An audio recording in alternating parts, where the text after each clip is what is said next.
That wonderfully atmospheric, mysterious music is the opening of Beethoven's Fourth Symphony. In many ways, this is the most misunderstood of the nine.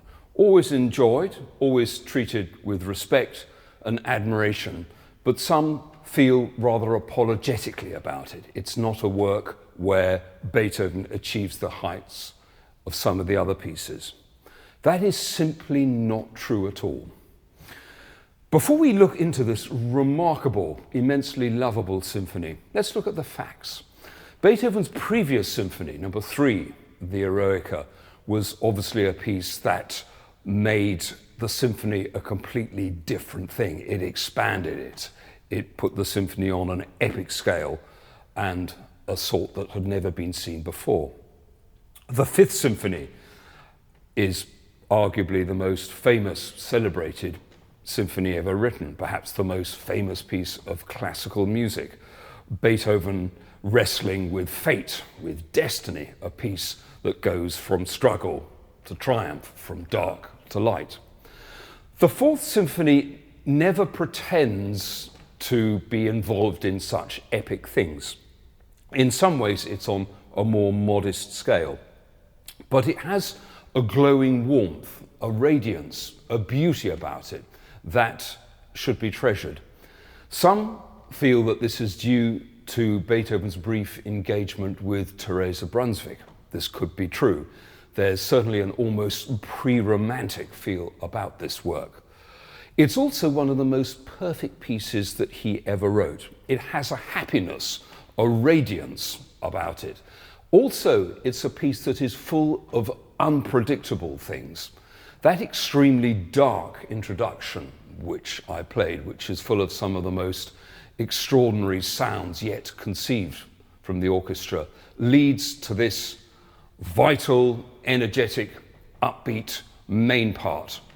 And I'll play the bars which immediately precede this, so you can see the element of surprise and unpredictability, which is very much something that the Fourth Symphony is about.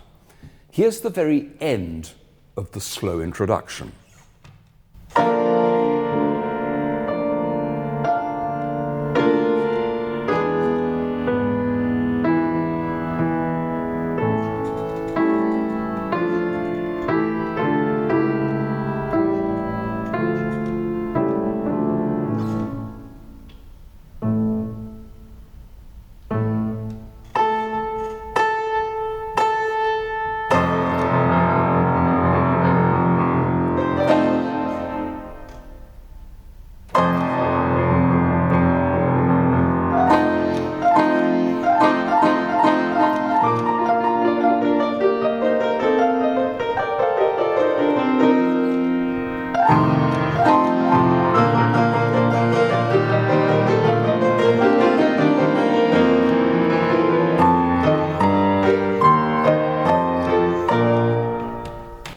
No one could have guessed after that very dark, mysterious introduction that the music would explode into such triumph. And the Fourth Symphony is full of such things. It has one of Beethoven's very greatest slow movements. This comes second, a one that's almost like a song without words. And the opening melody is, even for a composer of Beethoven's greatness, something of extraordinary inspiration, tenderness, and expressivity. This is how it starts.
one of the greatest slow movements of all times.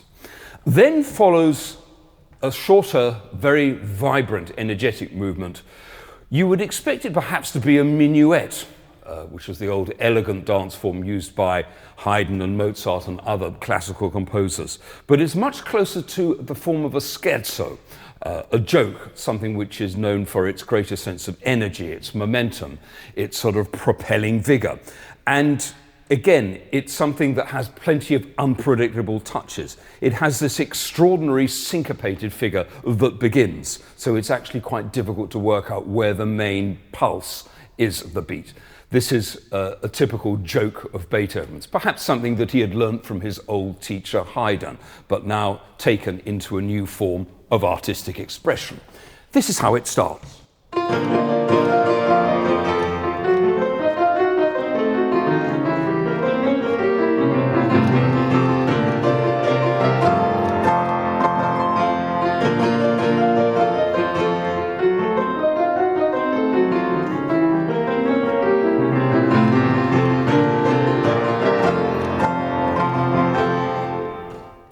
And it has a gentler section which comes twice in 2 episodes, rather more coaxing, lilting.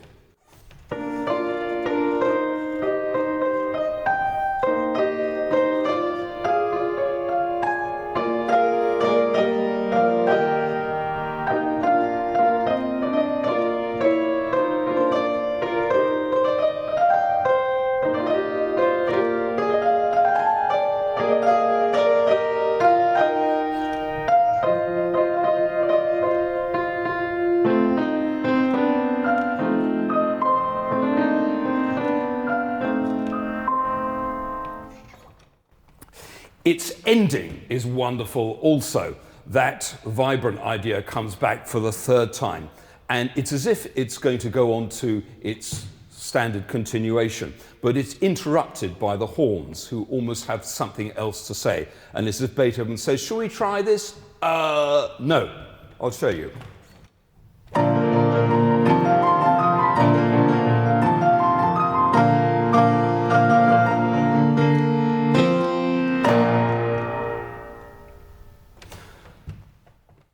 The finale is one of Beethoven's happiest creations, barely any clouds in the sky at all. It's also one of his wittiest, and it demands great agility and virtuosity from the players. One of its greatest jokes, however, comes right at the end, where Beethoven slows down the rhythm of the main tune till it's almost unrecognizable, almost as if it's going to pause to a halt. And then right at the end, there's a big thunderclap and the piece ends, rather abruptly, but with an immensely satisfying sense of finality.